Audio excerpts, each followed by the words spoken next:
오늘 함께 나눌 말씀은 요한계시록 6장의 말씀입니다.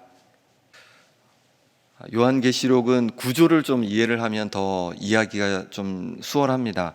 1장에서 5장까지는 요한계시록 전체로 봤을 때는 서론에 해당합니다. 그래서 2장에서 3장에서는 소아시아에 있는 7교회에 대한 그 예수님의 말씀, 하나님의 말씀이 기록되어 있고요.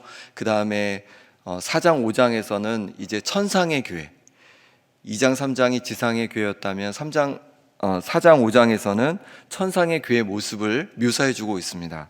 그리고 이제 오늘부터 시작되는 6장부터 16장까지 이 많은 그 장들 속에서 본론이라고 할 수 있는데 무엇을 다루고 있냐면 바로 심판에 대해서 다루고 있습니다.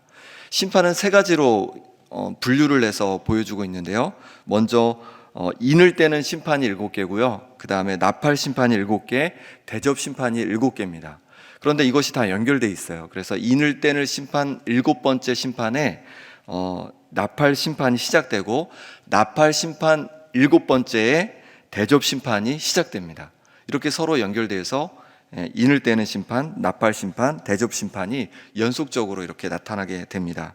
오늘 6장은 인을 때는 심판 7개 중에 6개가 오늘 본문에 기록되고 있습니다. 인을 떼시는 분은 누구실까요? 어린 양이라고 묘사되어 있는데요, 바로 예수님을 말합니다. 1절을 제가 읽어보겠습니다.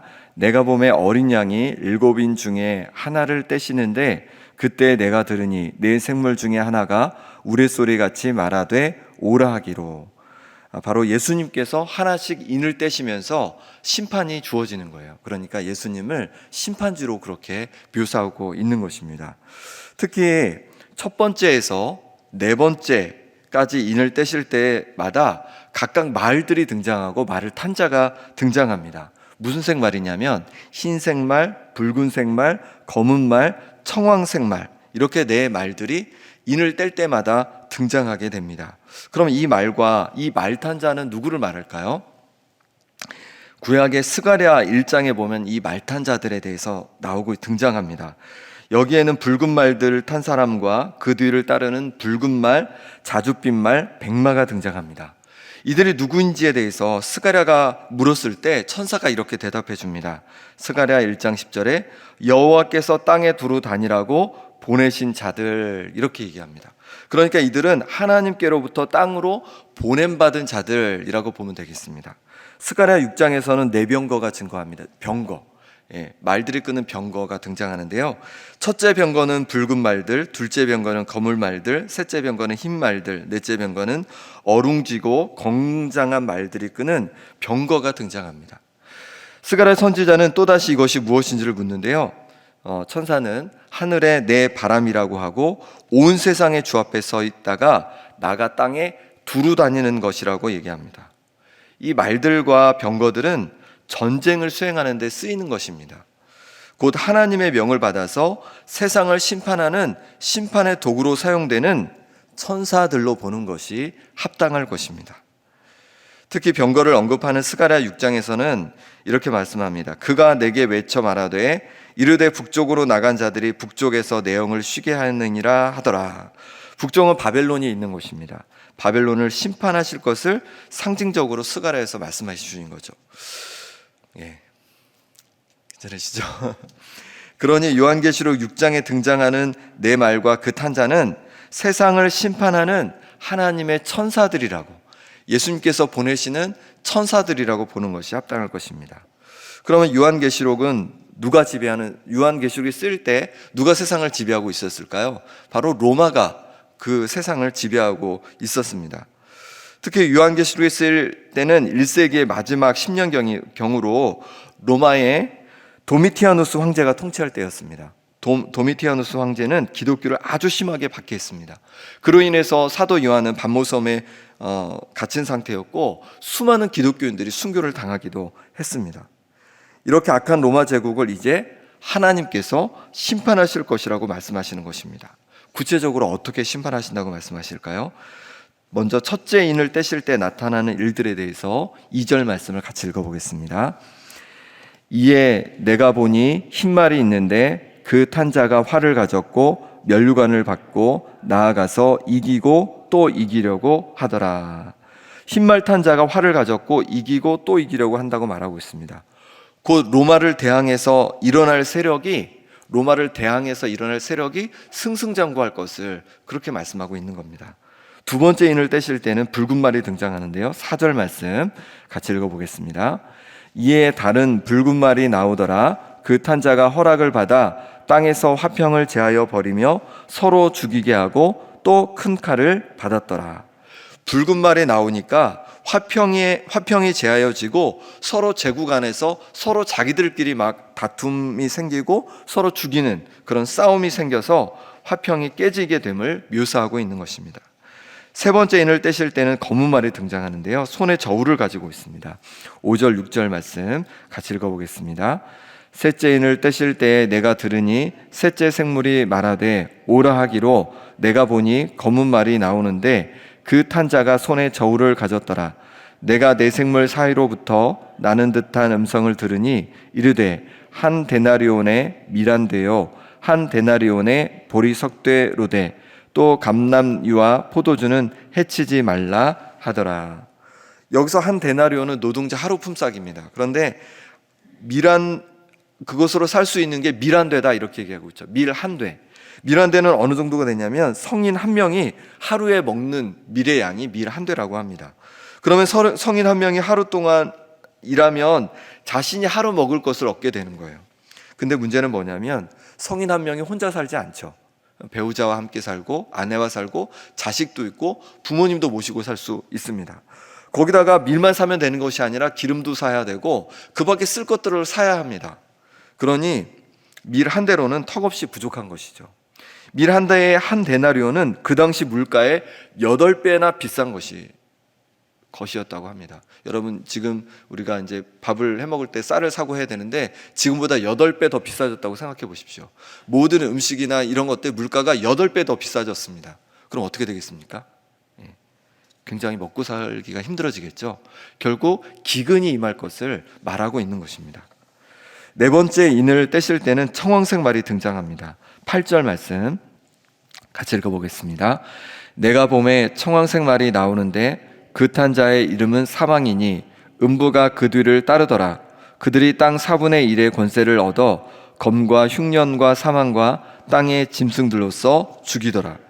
사망이 뒤따를 것을 말하고 있습니다. 검과 흉년과 사망과 땅의 짐승들로서 땅 4분의 1이 심판받을 것을 말씀하시는 거예요. 곧 하나님께서 이 기독교를 핍박하고 그리스도인들을 핍박하고 성도들을 핍박하는 로마 땅을 심판하실 것을 말씀하신 것입니다. 그 옛날 바벨론 땅에 포로로 잡혀있던 이스라엘 백성들에게 그 땅이 심판받을 것이라고 말씀하신 것처럼 이제 그리스도인들을 박해하는 로마 제국이 철저히 심판을 받게 될 것을 말씀하고 있는 것입니다. 하지만 모두 심판받는 것이 아니라 우선 4분의 1만 심판을 받게 될 것을 말씀하고 있습니다. 그리고 나서 다섯째 인을 떼게 되는데요. 더 이상 말이 등장하지 않고 순교를 당한 성도들이 하나님께 신원을 요청하는 장면이 등장합니다. 9절에서 11절 말씀 같이 읽어보겠습니다. 다섯째 인을 떼실 때에 내가 보니 하나님의 말씀과 그들이 가진 증거로 말미암아 죽임을 당한 영혼들이 제단 아래에 있어 큰 소리로 불러 이르되 거룩하고 참되신 대주제여 땅에 거하는 자들을 심판하여 우리 피를 갚아주지 아니하시기를 어느 때까지 하시려 하나이까 하니 각각 그들에게 흰 두루마기를 주시며 이르시되 아직 잠시 동안 쉬되 그들의 동무 종들과 형제들도 자기처럼 죽임을 당하여 그 수가 차기까지 하라 하시더라. 로마에 의해서 순교를 당한 영혼들이 제단 아래에서 하나님께 신원하고 있습니다. 하나님께서 하루빨리 악하고 그리스도인들을 박해하는 로마를 심판해 주실 것을 청하고 있는 것입니다. 그때 하나님께서 순교한 이들에게 흰 두루마기를 입혀주시고 잠시 동안 쉬라고 말씀하십니다. 동무종들과 형제들도 자기처럼 죽임을 당하여 그 수가 차기까지 쉬고 있으라고 하시는 겁니다. 하나님께서 반드시 심판하시는데 아직 조금 더 기다려야 한다고 말씀하시는 겁니다. 순교의 피가 채워지면 그때 온전한 심판이 이루어질 것을 말씀하고 있는 것이죠. 사도 요한은 이 요한계시록을 소아시아의 7교회에 써서 보냈습니다. 로마의 핍박을 받고 있고 많은 성도들이 순교를 당한 교회들은 사도 요한이 보낸 이 계시록을 읽으면서 어떤 생각을 하였을까요? 그들은 위로를 받았을 것이고 지금 핍박이 있지만 이제 곧 그 핍박이 끝나게 될 것을, 로마가 심판을 받음으로 말미암아 끝나게 될 것을 기대하며 인내로 끝까지 믿음을 지켜갈 수 있었을 것입니다. 조금 있으면 로마가 하나님의 심판을 받을 뿐만 아니라 순교한 이들도 하나님 품에 쉬고 있다는 말씀을 들을 때 위로를 받을 수 있었습니다. 그리하여 끝까지 믿음을 지켜갈 수 있었던 것이죠. 그 당시 로마가 그 큰 제국을 다스리기 위해서 황제를 신성시하여 결집력을 가지려고 하였습니다. 그래서 모든 로마 제국 안에 있는 사람들에게 황제에게 황을 피우면서 황제는 주님이시다라고 이렇게 고백을 하도록 한 거예요. 그렇게 고백을 하고 나면 리벨루스라는 증명서를 발부해 주었습니다. 그러면 어떻게 되냐면 이 증명서를 가지고 있는 사람은 다른 어떤 신에게 그 예배를 드리고 제사를 드려도 괜찮은 거예요. 다 허락이 되는 거예요. 그러니까 1년에 한 번씩 황제에게 향을 피우면서 황제는 주님이시다 이 한마디만 하면 되는 겁니다. 그러면 아무 문제 없는 겁니다. 그럼 그리스도인들은 어떻게 했을까요? 황제가 주님이시다 한마디만 하면 하나님을 편하게 섬길 수 있었습니다. 하지만 그럴 수 없었습니다. 오직 예수님만이 주님이십니다라고 그들은 고백했습니다. 그런 리벨루스를 받을 수 없었고 결국 그들의 예배는 불법이 되었습니다. 그로 인해 반역자로 찍혀서 사저밥이 되기도 하고 화형을 당하기도 했습니다. 초대교회 성도들은 신앙을 지키고자 순교를 불사했습니다. 그런 이들에게 요한계시록은 큰 위로가 된 것입니다. 하나님께서 공의로 세상을 결국 심판하시고 세상에서 박해를 받은 성도들은 하나님 나라에서 또한 큰 위로를 받게 될 것을 말씀하신 것이기 때문에 그렇습니다. 예수님도 우리가 받는 박해에 대해서 말씀하십니다. 마태복음 5장 10절 12절에 의를 위하여 박해를 받은 자는 복이 있나니 천국이 그들의 것임이라. 기뻐하고 즐거워하라. 하늘에서 너희의 상이 큼이라. 너희 전에 있던 선지자들도 이같이 박해하였느니라. 아멘. 의를 위해서, 주님을 위해서 우리가 이 땅에서 박해를 받는다면 그건 우리가 기뻐할 일이에요. 즐거워할 일이라고 말씀하고 있습니다. 왜냐하면 하늘에 우리의 상급이 쌓이기 때문에 그렇습니다. 이 땅에서 우리가 정말 목숨을 내놓고 그렇게 박해를 받을 일은 거의 없는 것 같습니다. 우리나라에서는. 하지만 주님을 위해서 열심히 또 봉사하고 섬기다 보면은 때로 여러 가지 내게 힘들고 어려운 일들이 다가올 수 있습니다. 오해도 생기기도 합니다. 나를 아프게 하는 말을 듣기도 합니다. 그럴 때 뭐 하라고 말씀하시는 거예요? 기뻐하고 즐거워하라고 말씀하시는 겁니다. 왜냐하면 우리 주님께서 그 모든 것 다 알고 계시고 하늘에서 상급으로 우리에게 준비해 주실 것이기 때문에 그렇습니다. 디모데후서 3장 12절에 무릇 그리스도 예수 안에서 경건하게 살고자 하는 자는 박해를 받으리라 이렇게 말씀하세요. 경건하게 살고자 하는 자는, 주님 뜻대로 살고자 하는 자는 이 땅에서 어렵고 힘든 일을 당하게 된다는 것입니다. 그러니 내가 주님을 위해서 어려움을 당할 때 감사하시기 바랍니다. 내가 주님 앞에 지금 쓰임받고 있는 것이고 제대로 지금 되고 있는 것입니다. 하나님께서 우리를 위로하시고 큰 상급으로 또한 부어주실 줄 믿습니다. 여섯째 인을 뗄 때는 어떤 일이 벌어질까요? 12절 말씀 제가 읽어보겠습니다. 내가 보니 여섯째 인을 떼실 때에 큰 지진이 나며 해가 검은 털로 짠 상복같이 검어지고 달은 온통 피같이 되며. 여섯째 인을 떼실 때 큰 지진과 함께 해가 검어지고 달이 피같이 붉어지고 그 뒤에 이어서 계속 보면 별들이 떨어지고 하늘은 두루마리처럼 말리고 각 산과 섬이 제자리에서 옮겨진다고 말씀하고 있습니다. 큰 심판이 임한다고 말씀하고 있는 거예요. 그렇다면 이 큰 심판에서 우리 성도들은 도대체 어떻게 될까요? 그 심판 가운데 우리 교회 성도들은 어떻게 될까요? 주님의 교회는 어떻게 될까요? 그것에 대해서 7장에 이어서 등장합니다. 내일을 기대해 주시기 바랍니다. 이 시간 같이 기도하겠습니다. 기도하실 때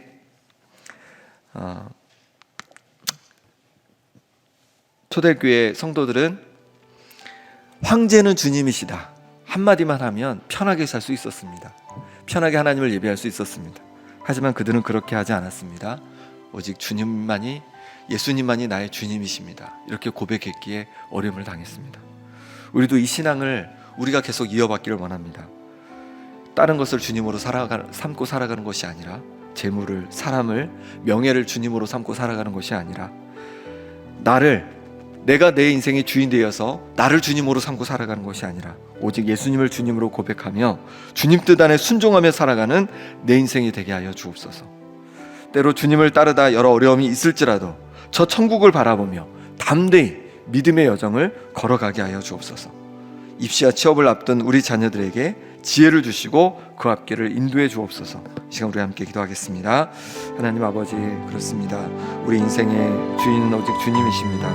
아버지 하나님, 재물을 의지하고 재물을 주인 삼고 살아가고, 사람을 주인 삼고 살아가고, 또 명예를 주님 삼고 주인 삼고 살아갔던, 또 내 자신은 내 인생의 주인으로 삼고 살아갔던 모습을 용서하여 주옵소서. 이제 주님께서만 오직 내 주님이십니다. 주님 뜻 안에 순종하며 살아가는 우리의 인생 될 수 있도록 역사하여 주시옵소서. 때로 주님을 따르다 보면 여러 어려움이 오기도 하고 힘든 일이 오기도 합니다.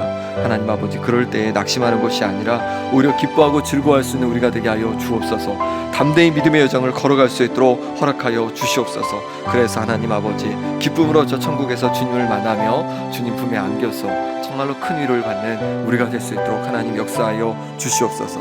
주님을 위해서, 의를 위해서 하나님 박해받고 어려움을 받는 것을 두려워하지 않게 도와주시고, 하나님 아버지, 주님을 위해서, 의를 위해서 우리가 살아갈 수 있도록 주여 역사하여 주시옵소서. 입시와 취업을 앞둔 우리 자녀들이 있습니다. 하나님께서 지혜를 더하여 주시고 그 앞길을 인도해 주시기를 원합니다. 하나님 아버지, 주께서 실수하지 않도록 붙잡아 주시고 하나님 마음에 평강을 더하여 주옵소서. 하나님, 무엇보다도 이들 붙잡아 주셔서 오직 이들도 주님을 주인으로 삼고 살아가기를 원합니다. 세상 속에서 세상에 넘어가고 세상에 빠져서 살아가는 것이 아니라 오직 주님을 주인 삼고 주님을 섬기며 살아가는 인생 될 수 있도록 하나님 역사하여 주시옵소서. 하나님 도와주시기를 원합니다. 하나님 만져주셔야 되겠습니다. 하나님의 은혜로 주어 붙잡아 주시옵소서. 하나님 아버지, 우리가 재물을, 또 명예를, 사람을 주인 삼고 살아갔던 모습을 용서하여 주옵소서. 또한 내가 내 인생의 주인으로 살아갔던 모습도 용서하여 주옵소서. 이제 주님을 주님으로 고백하면서 주님 뜻 안에 순종하며 살아가는 우리의 인생 될 수 있도록 역사하여 주옵소서. 때로 주님을 따르다 보면 여러 어려움이 다가오기도 합니다. 힘든 일이 다가오기도 합니다. 그때마다 낙심하는 것이 아니라 오히려 아버지 하나님 기뻐하게 하여 주옵소서. 즐거워하게 하여 주옵소서. 저 하늘의 상급이 쌓임으로 말미암아 기뻐하고 주님께서 주시는 위로로 말미암아 평안을 누릴 수 있도록 인도하여 주시옵소서. 입시와 또 취업을 앞둔 우리 자녀들이 있습니다. 하나님께서 그 인생을 인도하여 주시고 지혜를 허락하여 주시길 원합니다. 그래서 아버지 하나님, 정말로 이 세상 속에서 지혜롭게 정말로 그 앞길을 개척해 갈 수 있도록 도와주시고, 그뿐만 아니라 순결하게 하나님을 섬기는 주님의 자녀들 될 수 있도록 역사하여 주시옵소서. 예수 그리스도의 이름으로 기도합니다. 아멘.